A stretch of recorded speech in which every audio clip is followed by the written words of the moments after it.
Dr. Cassie from NAVC's VetFolio and the host of Vet2Vet. So much has changed in the last 5 years. The explosion of AI tools and telemedicine has massively changed veterinary medicine. And yet the underlying motivation stays the same. We want to provide good medicine for our patients. Here to talk about the future of blending good medicine and the likely exponential growth of AI and telemedicine is Dr. Shadi Arefij.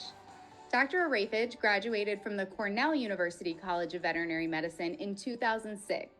He's a diplomate of the American College of Veterinary Surgeons, and in 2019, he launched Vet Triage, on-demand virtual vet visits. And Dr. Arefij, you did that at exactly the right time in history, and I know you have some thoughts on the future of veterinary medicine. Really looking forward to talking about that with you. Thank you so much for joining me.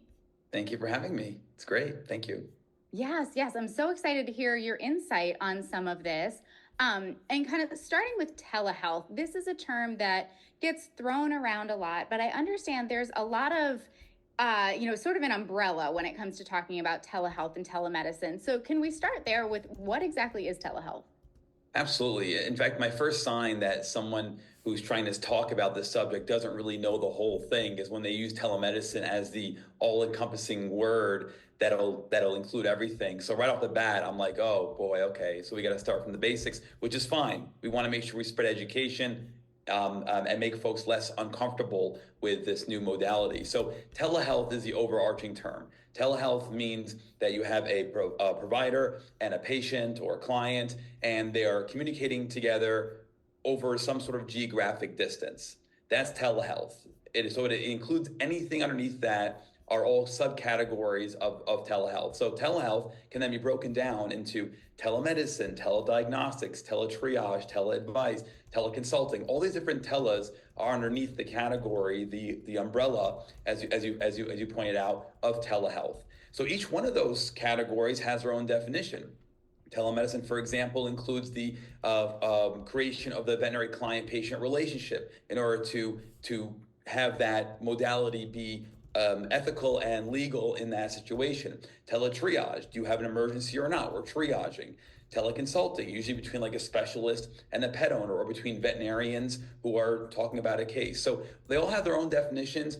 And then with all those definitions, they all have their own restrictions or nuances. I will also reiterate that all of these definitions are prone to changing because we've already seen since COVID, especially, that these terms, this modality has evolved substantially. And so it may be these definitions get mixed around. Maybe we're going to recategorize them, redefine them, allow more, allow less. We'll have to see how that all goes. Yes, absolutely. And like you said, it's really evolved rapidly over the last several years, thanks to COVID in no small part. And so that makes sense to really kind of keep our eye on the ball and see how things continue to change over the next several years as we're implementing all of this. I know something, big question that always comes up when we're talking about telehealth is the legal consideration. What can we legally do? What's going to get us in trouble when it comes to telehealth? So can you talk about some of the legal considerations around telemedicine? Sure. So first, some foundational elements. Number one, we all recognize the veterinary field in general tends to be behind the human side of things, human medicine, right? We're at least 10 to 20 years behind human medicine, depending on what country, where you are in the world. Then on top of that, legal change comes about very slowly. Also, a lot of the current statutes may not be, probably won't be applicable in the future when it comes to veterinary telehealth. So keep in mind, it'll be an evolving process. Even if you look at how certain statutes are described, they'll still use the word telemedicine to mean anything virtual, which we already established is really not most accurate. So they have their own learning to do and their own growth to go. So I want to make sure that's prefaced prior.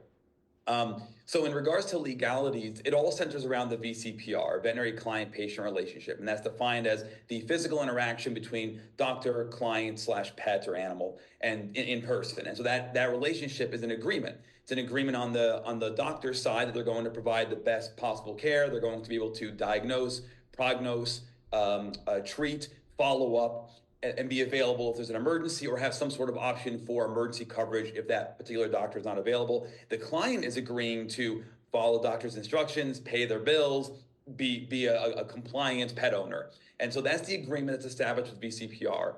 So most folks are nervous legally about telehealth because they don't know where VCPR stands. We are seeing more and more states, and it'll probably end up being, if not all the states, most of them, allowing for what's called a virtual VCPR, where you can establish that relationship, that contract, that agreement between you as a practitioner and the pet owner virtually. And so that's cool. That's a huge move in the right direction, I feel, when you're trying to increase the access to care, spectrum of care concepts. So until it becomes full on across the nation, right now it ties into if you're providing virtual care within a brick and mortar facility, you're typically doing that with your own clients, in which case you already have a pre-established VCPR, or you plan on establishing one before you continue that relationship virtually thereafter.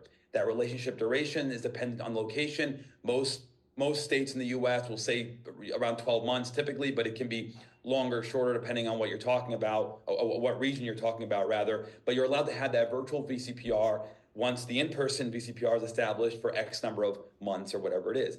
Any other tele category underneath telehealth, pretty much right now as it stands, with some disagreement, does not require that VCPR to be established beforehand, in person or virtual. It is simply a modality that fills a certain niche.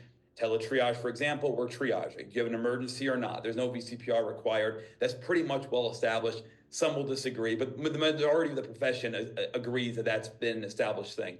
Teleadvice, giving general advice to a pet owner about their pet, or not even about their pet really, but about a condition or a situation, right? That doesn't require VCPR, it's purely advice. So the easiest way to separate this, to kind of recap that, is the VCPR comes into play for providing telemedicine, which is typically out of a brick and mortar, which is going to be already, the VCPR already has been established preemptively, or that's the first step in order to continue virtually with that client. All the other telehealth categories, VCPR doesn't really play a role. Okay. And now my wheels are turning, and I have questions. So where is the line between telemedicine and teleadvice, and how does prescribing play into that? So there is a lot of overlap between these definitions, right? I'll give you an example with vet triage. This is a common one. You really can't have teletriage without teleadvice. So if you're a veterinarian and you're telling a pet owner, hey, good news, not an emergency. Okay, the pet owner's next question is going to be, well, what do you think it is? What should I look out for? What can I do? So now you've went from triage to now advice. So I always preface this with veterinarians that I interview and other platforms like yours, that teletriage is almost impossible to have without having teleadvice, at least in our profession. I don't know about the human side, but in our profession, it's impossible, right? So there's crossover there. Teleadvice, to your question, is supposed to be generic, non-specific information about a condition involving animals in the veterinary space, right? And so, sure, that comes in handy. You could talk to a pet owner about obesity in dogs in general, right? Even though they're really asking about their own dog that's overweight, what can they do, what can they look out for? You're speaking on behalf of all dogs in general, in the profession, both anecdotally, your own expertise, as well as what's in the medical literature about obesity. But that pet owner is going to take that information and apply it to the best that they can to their own pet. This is the equivalent, in my opinion, to somebody going on Google and searching obesity in dogs, weight loss in dogs, right? But the difference is you have a veterinarian telling you what the advice is. And so the question then becomes, how specific does it have to be to no longer be tele-advice? And who knows? I mean, it's such a nuanced, case-specific thing that you can't have it be one definition where all of a sudden there it is and it ends. It's going to be a gray zone. So I don't have the answer to that. I don't think anybody does, which is also why, to some degree, some of these nuanced categories might be a bit ridiculous in terms of what's actually happening clinically. That's basically my point, is that these definitions, although they sound nice on paper, they sound great, we're discussing it, in reality, it may not be as useful as we think, and it probably serve to cause some level of confusion, which is why I said these are probably going to evolve over time, because I can see some consolidation happening between some of these terms. Yep, that makes sense, because as I was listening, I'm going, okay, so you could, from the tele-advice standpoint, say, well, diarrhea, GI upset, feeding a bland diet like boiled chicken and rice can help, which sounds like it's falling on the advice side, but oh, you can go ahead and feed him a bland diet of boiled chicken and rice is more on the telemedicine side. So yeah, it sounds like there's some a moving target and as far as where the line is. That's a great way to describe it, actually. Moving target is exactly right. And I think that all of this stuff gets pretty much overshadowed by the fact that we don't acknowledge one very basic premise. We ought to trust the judgment of our veterinarians. We should trust our colleagues to decide when virtual care is useful and when it no longer can help in that situation, right? So if you're trying to talk to a pet owner about diabetes and diabetes mellitus, and the questions are becoming so specific that at some point the veterinarian says, look, I need diagnostics to tell you anything more. That veterinarian has now decided my tele-advice has ended. You need to seek out in-person care for possibly blood work, radiographs, whatever, right? And so if we trust our veterinarians, then a lot of these nuanced rules and definitions become kind of obsolete because we're trusting our colleagues who have agreed to an oath, a veterinary oath, to provide the best care ethically, legally, et cetera. And that's where a lot of this stuff ends up. That's where I get on my soapbox, because if we trust our colleagues, then a lot of these nuanced gray areas becomes obsolete because we trust our colleagues to make the right decision. I think that's a really good point. As we're kind of navigating this new world of veterinary medicine, we can talk about principles and this and that, but really it comes down to these are our colleagues that we're working with in different capacities. And so I think you make a really good point about trusting each other. You have to. And if you want to make it about medical board complaints, I mean, there's virtually, for all intents and purposes, zero medical board complaints on the telehealth side. There will be eventually. They're going to, it's bound to happen. But compare that to the brick and mortar side. It trumps it by a huge magnitude. And so even with regards to like risk factor of bad medicine or unethical behavior, it seems like brick and mortar has a problem and not telehealth, just from the standpoint of medical board complaints and how risky telehealth really is on the legal side. So that's another premise to sort of compare the two sides, brick and mortar versus virtual. Well, and I think you're bringing up some good points here of when it does come to board complaints, and I'm glad that you brought that up, because my next question was, what are some of the limitations of telemedicine and telehealth? But I think part of the point I hear you making here is when we're worried about things like board complaints or just unhappy owners in general, whether it's social media or whatever it may be, a lot of it comes down to client perception. And, when it comes to telehealth, while we may feel, I want my hands on this patient, sometimes that's where it's this fine line, because feathers can get wrinkled that way and we can get, angry people, and that's where scales can tip. And so, back to that moving target, to say it's really maybe not the moving target that applies here, but just a very fine line that we're walking in this regard. Veterinarians are usually fantastic at client communication. We have to be. We can't talk to our patients, we're talking to the animals. And so a lot of us are, whether we hate it or not, are really good communicators with people, right?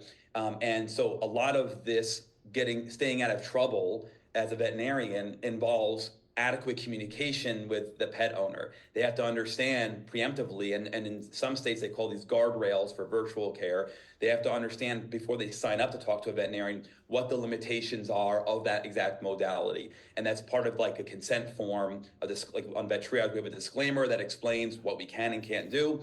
And so the clients have to read that and acknowledge it before they sign up to speak to one of our doctors on video. So the communication part of it gets you out of a lot of trouble. Secondly, on the consumer side, pet owners grabbed this modality by the horns and went with it, right? Like clients are used to FaceTiming and Zoom calls and whatever else. They have it all in the palm of their hands. They can do it anytime, 24/7, very inexpensive, quite accessible. Clients have no problem grabbing onto this and running with it. When you talk to them about vet triage, for example, they're like, well, that makes sense. I can do that with my own doctor or my kid's pediatrician. Why couldn't I do that with my animal's doctor, my pet's doctor, right? And so consumers don't have the problem with the hesitation. It's us in the profession that are nervous about new things because we are inherently difficult. We don't like to change things, in the field. So anyway, so I think to get yourself out of trouble as a veterinarian, it's clear client communication, either unofficial or official guardrails are set up. And then from there, you can't help a client that won't understand anything, but most clients are sensible people who get it and move on. Any pet owner should understand that you can't run blood work or do surgery virtually. It's not a modality yet. It's not a modality yet. And so, most people have that common sense and know it's our job as veterinarians to communicate effectively with clients so that they understand what I can and cannot do. Sure. And I think more so than not wanting to change things, and I'm sure there's an element of that there as well, also inherently cautious. And, there's that concern of, yes, you can do this with your own doctor, but you can also tell your doctor what's going on, whereas your dog can't tell me what's going on, and you may interpret something different from what I'm interpreting it as, or what I would interpret it as if I had my hands on this patient. So that's where, I think that the question comes in of limitations of telemedicine. So, you've talked a lot about trusting each other as colleagues, which I think is a great message that we all need to just kind of remember in this new world of medicine. What are some of the other limitations you've encountered when it comes to telehealth? So let's tackle that. Let's tackle that our patients are nonverbal, right? We are trusting the caretakers to speak on behalf of their animals. The common comparison on the human side is pediatrics or anybody who's nonverbal, but a mom or dad is talking to a pediatrician on video on behalf of their child who can't speak for whatever, either pathology or just they're too young, but they can't speak. So to me, I'm not sure I see much of a difference there. If that pediatrician feels comfortable and his or her colleagues in that field are all like, yeah, no, that's cool, telehealth with kids, right? It makes sense. Then I'm not sure why it'd be any different with animals. So I think that's part of. I think it's just an inherent part of the deal, and I don't see that as being a problem. The second thing with regards to limitations with telehealth is we know that clinically that probably 90% of your diagnosis is coming from your history. And then there are the 10%, I'm guessing, this is just, anecdote. 10% are based on diagnostics to prove or disprove what you thought as an experienced clinician. This patient has these clinical signs, you're thinking it's got an endocrinopathy, maybe it is diabetes mellitus, but you're not going to just start treatment that way. You want to prove it. And so then you try to prove it with the diagnostics. So if anything else, if not for nothing, virtual care relies heavily on veterinarians being experienced veterinarians who know how to indulge an adequate history to try and figure out, based on their experience, what it is most likely that's what are some differentials that might be bothering this patient. Is it an emergency or not? Whatever your goal is with that modality, but history is a huge part of it. The limitation part of that is, of course, we can't use our hands. We can't provide a physical examination yet. We'll see what the future holds with that. But as of right now, on Vet Triage, for example, because we are 24/7 live video, we leverage the client's hands to perform the physical exam. Not as good as a veterinarian doing it, not as good as a veterinary technician or nurse doing it, but better than nothing. We can try and direct the client that way. So your physical exam is limited. And then the final limitation will be diagnostics. You can't run blood work, urine tests, surgeries, radiographs. Those things are not a possibility. In terms of prescribing, that's a very interesting one because I've run into now multiple scenarios where there's a disagreement about whether or not even recommending over-the-counter products is considered prescribing. Whereas I've always thought, and I think the majority of the profession believes that prescribing is defined as a doctor giving a client or pet owner a script, and then that script is being brought to a pharmacy, whether it's in person or from an online pharmacy, and then they get the medication because of that. So even there, we're still running into problems where folks are not agreeing on what prescribing actually means. But as far as I'm concerned, anything that pet owner already has access to, usually over the counter, but it could be leftover drugs that were prescribed previously to other people or pets in their family. If the client has access to it, then that pet is at risk of that client Googling that product and using it or misusing it, or using it inappropriately for that scenario. So if that's going to happen anyway, my belief is that veterinarians should then direct that measure instead. So I believe that veterinarians should have the ability to leverage whatever the client has access to them at home, especially if it means saving them the emergency visit, being able to make that pet feel better, making that client feel better in the meantime with fairly benign drugs like, diphenhydramine or famotidine, right? Over the counter stuff. But then you have places like the UK where it's a huge no-no. You can't even do that over there. So again, these things will hopefully evolve. But in terms of prescribing, though, if we agree that that my caveats to here, my definitions are not considered prescribing, then of the things that we are going to manage virtually, probably 90% can be handled that way until they can see their family veterinarian in person or go to the ER in person, right? It helps band-aid things. Actual prescribing is still it's still something that needs to evolve more. I'm not sure with the advent of virtual VCPR, theoretically, that should be able to permit the veterinarian to prescribe things, but I'd have to look into what the newest and latest is on that. Because on vet triage, it's not our goal to prescribe anything. I tend to sort of leave that on the sidelines. But theoretically, if you're going to title something VCPR, that should allow you to some degree to be able to diagnose, prognose, treat. And so we'll see where that goes. I will circle back to we should trust our colleagues, because I don't think any veterinarian with a patient on video, let's say, in a state where virtual VCPR is okay, and this patient is showing all the signs of Cushing's disease, I doubt any veterinarian ever will just prescribe trilostane without a thought. We veterinarians wouldn't do that. I trust my colleagues to not do crazy things like that. We're not going to treat a dyspneic a 13-year-old Chihuahua for heart failure just preemptively virtually, right? So it goes back to trusting our colleagues.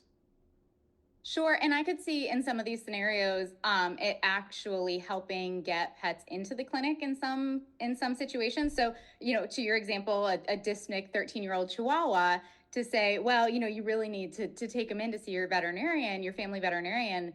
Person saying, why? I'm on the phone with you right now. You can see what he's doing. Why can't we do something? And trusting our colleagues and leaning into those communication skills to explain this is the value and what you're going to get with this in-person visit, and maybe bolstering some of those in-person visits as well. I love that you said that. So on vet triage, for example, everybody has to go somewhere else. You're either going to go to ER or your family vet. You can't stay here. You got to go somewhere, right? That's a rule on the platform, and our paperwork reflects that when we send the medical summary to the pet owners. I do think, absolutely to your point, that leveraging telehealth in this manner increases the client loyalty to go back to their family veterinarian for a number of reasons. Number one, they already spoke to a veterinarian who's assured them that it's not an emergency, but it could be a bunch of things. I really want you to follow up with your veterinarian. You need to do probably blood work, radiographs, ultrasound, whatever. So right away you're packaging that case with that client to go. The second benefit to it is if you can save that patient, that client, from going to a stressful and usually expensive emergency visit, those finances can be refunded back to their family vet. Right? And so that you won't have pets skipping out on vaccines and heartworm prevention and flea and tick prevention because their budget got blown at last week's emergency visit that turned out to not be an emergency, but now they're stuck with a $500 bill, right? So by saving them financially, we can get them back to their family veterinarian. So those are two very potent benefits to getting that, to improving client compliance with following up with their family veterinarian. Sure. And I think you're speaking to this already, but kind of where my head was going next is why is telemedicine important, telehealth important? And I think you're speaking to that. Are there any other big points you want to make in terms of why you feel very strongly that this is an important part of medicine? Access and spectrum of care. That's the answer to that question.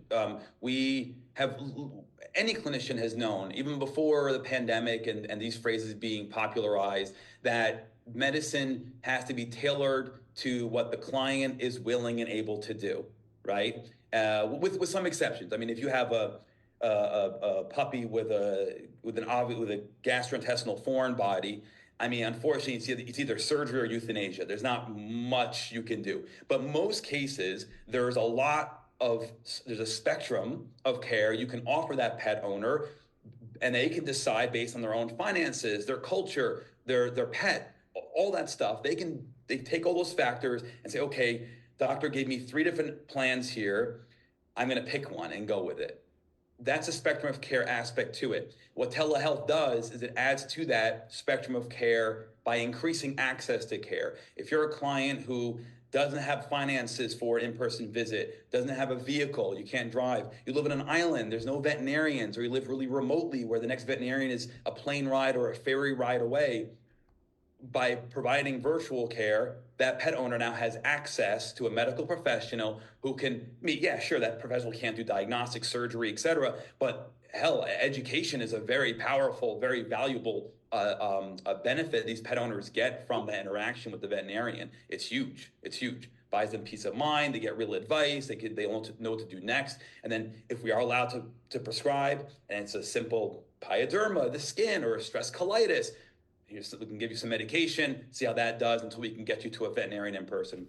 So it's all about the access to care aspect to this and the spectrum of care aspect to it, which sort of ties into our client communication that we mentioned prior, and also ties into new grads as well, being able to speak to this nuance as a first day one veterinarian. How do we expect them to talk about options to pet owners with their diploma the ink hasn't dried in their diploma yet? So that's part of that whole situation as well. Oh, I'd love for you. Can you elaborate a little bit more on that and the impact on new grads? Oh, absolutely. So I think if you ask any experienced practice owner now, especially if they've been in the profession for decades, they probably will all say the same thing, where these vet students, these new grads, we were never this incompetent when we graduated vet school. They can't read radiographs. They spend an hour in an appointment, all this. So they're grossly underprepared. And there's probably some truth to that. I think some of it also is seasoned veterinarians forget what it was like to be a terrified new grad. I mean, even being called doctor for the first time is like, whoa, right? So they forget. There's some disconnect there. But anyway, we can always improve things. And so I'm concerned that new graduates are missing out on a lot of vital aspects of the profession, not simply how to read radiographs or manage your day, but the business aspects to it, the client communication aspects to it. If they're not confident in their own medicine, then how do we expect them to talk to a pet owner that has a blocked cat and be able to give that pet owner options versus unblock or euthanize, right? There's got to be something in between for a lot of these cases. I think it's a lot to put on a new veterinarian to be able for them to remember all their academic learning and be able to provide a spectrum of care in the face of a pet owner in real time. That's a hard ask for an inexperienced veterinarian. So mentorship being after veterinary school, but even before graduating, being able to expose veterinarians, students, and new grads to that is of vital importance, I think, to honestly the future of our profession. Am I understanding you correctly with services like vet triage? If they're offering a spectrum of care, if they are giving options, and then this is making it back to our new graduates where they're now able to interpret, okay, this is how this veterinarian kind of handled this conversation and the options that they gave, that it might help them with their case management in the future?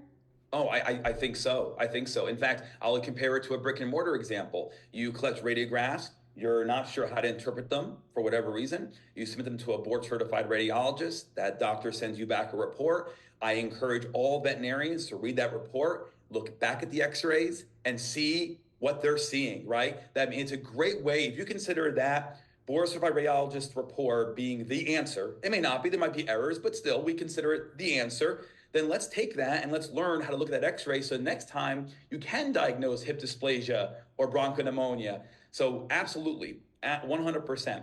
We've had calls because some of my doctors are specialists, I'm a boarded surgeon. We've had calls from veterinary partners of ours that have said, hey, thank you so much for last night's report. It actually gave me some ideas of what else I can treat this patient with because it's a complex neurologic condition or whatever. So it's definitely being used as an educational tool. Yeah, I could see that being really helpful, especially, even those of us who've been out for a little while, we get stumped from time to time. So that makes a lot of sense.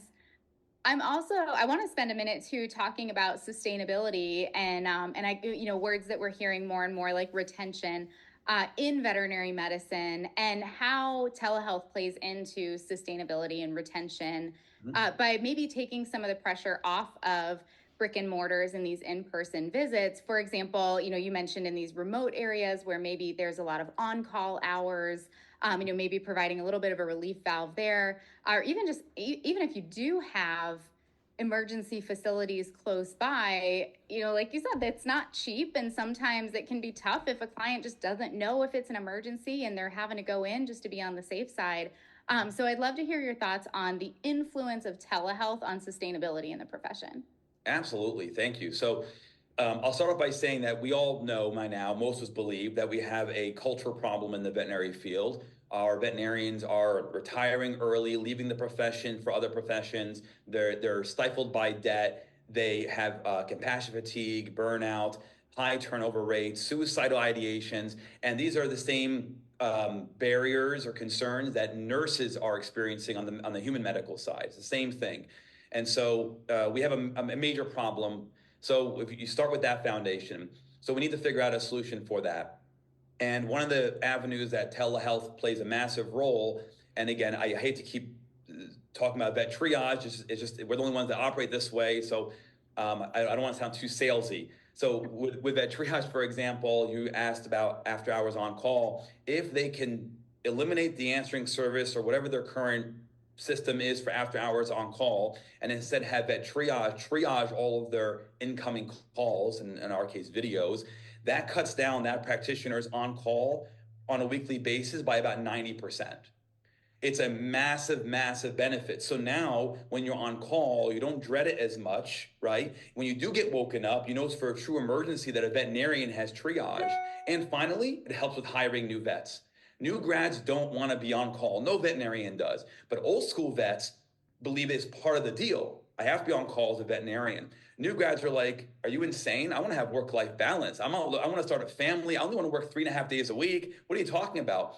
So if that practice who's trying to entice that veterinarian to join their team can leverage the fact that they're partnered with vet triage and it's going to cut down their calls by 90%, it's a much easier sell. So it's an easier pill to swallow in that scenario. So that helps with work-life balance for after hours. For during hours, let's say you're in an emergency hospital and you're constantly running into 2, 6, 8, 12-hour wait times. Clients are getting annoyed, pets are potentially dying, whatever it may be, but you can't handle the caseload. Instead, what you do is you partner with us, and then you say, when we hit a certain threshold, decided internally, whatever that hospital wants to do, whether it's a cage space issue, whether it's a staffing issue, whether it's a wait time issue, or all the above, maybe it's a body system issue. We can't do any more neuro or cardio cases, whatever it is. They can then turn cases away. I shouldn't say that. They can then have a first line of triage, right? Level 1 triage with a company like Vet Triage, where we would siphon out the ones that don't have to be there. And then the ones that do have to be there, they now have the room, the capacity to handle those critical cases that really should be there. And so it improves the workflow at that facility. It improves the stress on their staffing. It's flexible. If the shift is very quiet, they can take in all the cases. If they're getting killed, start Vet triaging. Cornell University, for example, they use us 24/7, first level. You can't even get in there unless you speak to us first. Clients don't even bother driving in until they talk to vet triage first, and that has helped Cornell substantially with the burdens they've been experiencing. So, anyway, those are just two potent examples of how telehealth can be leveraged to help with work-life imbalance and the culture issues. The third I'll mention is if you're a brick and mortar, and let's say you have a veterinarian, let's say she's pregnant, and she wants to work, but anesthetics are a danger, radiation is a danger, she can't lift things, she can't be on her feet for too long. Well, there's a hybrid modality. You can offer that veterinarian part-time work virtually from home. They can do virtual consults with clients that she has a VCPR with. So you still have an active veterinarian, right, who's still providing a service, and they can do it from home considering their situation of being pregnant. So there's some creative ways we can create virtual jobs for our brick and mortar colleagues as well, so they can work and be able to manage that work in alignment with what their current life situation is. I think you make a really good point there, in terms of like flexibility and just creativity. I mean, veterinary medicine, to me, I think it looks totally different now than it did even 10 years ago.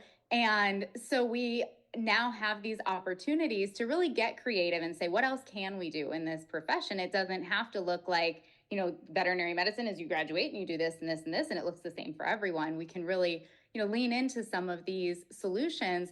I was also really interested in what you said about Cornell using vet triage 24/7 and people not getting in the door without being triaged first.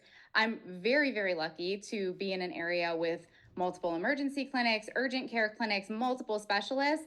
Have I had clients be turned away even though we have multiple emergency clinics? Yep, because they get too full and there's a lot going on. So I mean, I could see that whether you're in a remote area trying to triage on call versus, in an area where there's a lot of resources, that just having a triage, just that first line being really beneficial. Oh, for sure, and it makes sense that if you have multiple ER hospitals and urgent cares in that area, well, then probably that's probably a densely populated area. If you look at like Manhattan, New York City, yeah, there's a ton of options, but there's also a lot of people own animals, right? And so, relatively speaking, the ratio is still a problem if people are being turned away. So even if with many options, it behooves those facilities to consider some sort of partnership like that. From a business standpoint, the other thing I'll add to your comment is when we see, and again, this is business related, it's not empathy related. The critical cases are also the high revenue cases. They're the ones that are going to bring in the money. And so not only does it make sense medically that pet should be there because they're critical, but if you're a business owner, if you're a practice owner, you're worried about losing cases to vet triage, let's say, well, you actually won't. You'll see the cases that are the high ticket items anyway. And again, I hate to put it that way. But it's the reality of the profession that there's business related to it. And so usually the critical ones coming in are also the ones that are going to be the most expensive, which helps keeps the lights on, pays your staff, health insurance, all that stuff. So it actually can help their revenue. And then of course you can talk about mitigating turnover, helping with hiring, all that stuff. The online reviews by pet owners who are upset they had to wait 6 hours, so for a broken toenail or whatever. So all that stuff is a money saver when you have an outlet like Vet Triage. You can refer cases to when you reach a certain threshold. And probably relationships between referral facilities and general practice to say, if you have that intermediary saying, okay, you go to the emergency clinic, you go back to your general practice, then maybe we're taking some of the pressure off the emergency clinic and siphoning them back to general practices from a practice ownership and revenue standpoint.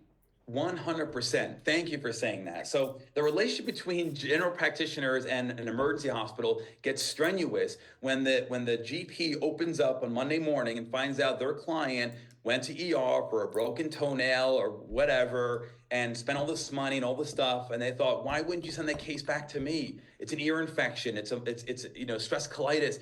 And so GPs hate that. GPs love the fact that their clients, when they have an emergency, are going to the emergency hospital. That's the whole point. But they really don't like when the ER doctor or the ER hospital works up these cases that probably could have waited for the GP to work them up. That GP wants that client back. They want to maintain that loyalty. They have the relationship with the client. They want that revenue stream. And again, ER really should be focused on critical cases that should be there. So you're absolutely right. As a boarded surgeon, that relationship between specialty ER and GP is vital to make sure all our colleagues are happy, everybody's getting fed, the pets are being managed appropriately, which is of utmost importance. That's how that relationship works the best. And virtual care can help siphon out what should go to ER, what should wait for the GP in those scenarios. Yeah. Absolutely. Well, Dr. Arefich, I can really hear just the excitement, the passion, the optimism for the future in everything that you're saying here. So I really appreciate the discussion. I appreciate you joining me. Are there any final thoughts you want to share?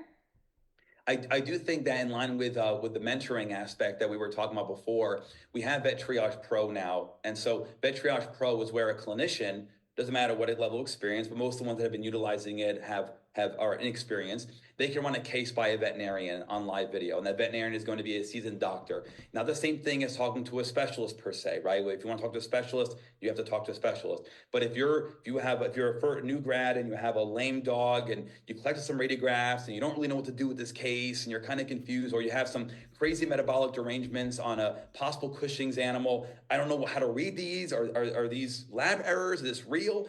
You can talk to a clinician live on video, share with them radiographs, blood work, whatever, and hopefully that's going to help. We're going to be talking to a lot of universities now about that aspect to it, to help their students and interns be able to have access to a veterinarian 24/7 and stop calling the faculty on overnights or whatever when they need help. They can talk to a veterinarian reliably, quickly on. So mentorship is a massive aspect to this. And then the second thing I'll leave you off with is telediagnostics. We are going to be seeing, we already are seeing telediagnostics. It's already here, but we're going to see some pretty fancy stuff coming down the pipes in regards to telediagnostics, which I would define as the ability of a clinician to evaluate objective data points about a pet remotely.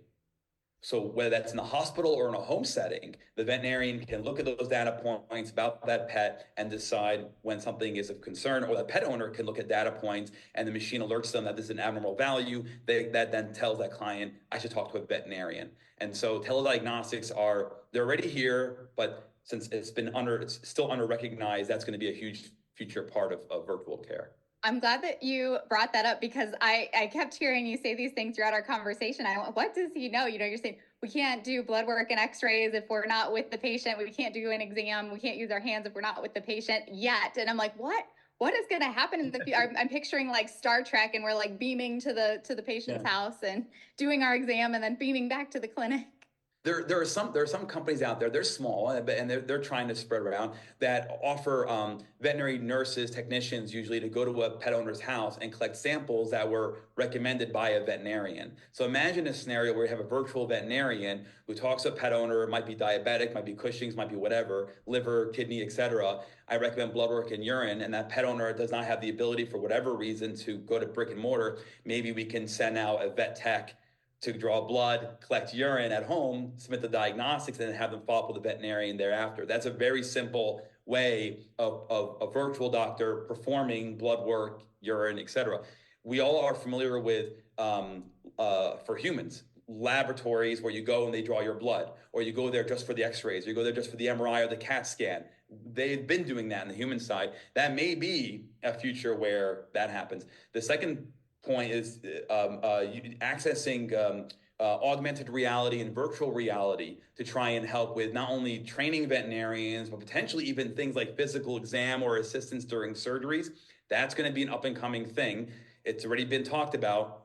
And then I was just at ACVS, the American College of Veterinary Surgeons, their conference a month or so ago, and telerobotics are becoming a thing. And so you could potentially have a patient on the table in one state, and it's an orthopedic surgery, and there's a robot in another state that knows how to measure the anatomy and whatever else, and it can direct screw placement for the doctor virtually hands-free. And so these are things that are going to be up and coming. So when you and I are talking about like the legality, VCPR, to me, it's preschool stuff, because we are so far ahead. And the things that people are talking about and reporting on and experimenting with are going to blow our minds. We have no concept of it right now in the grand scheme. My gosh, the future is here. Yeah, it's crazy. Fun. Well, I feel like that needs to be a whole nother talk, because I have all kinds of questions in that regard. But to know my own limits and keep myself from going down and asking 15 more questions, I will wrap it up there and say thank you so much for joining me. This has been a really interesting conversation. Thank you for having me. Thank you for everything. This has been great. And thank you to Blue Buffalo for partnering with us for this edition of Vet2Vet. Check out NAVC's VetFolio.com for more of our B2B discussions on various topics in veterinary medicine. And remember, if one animal is better off because of you today, it's a great day.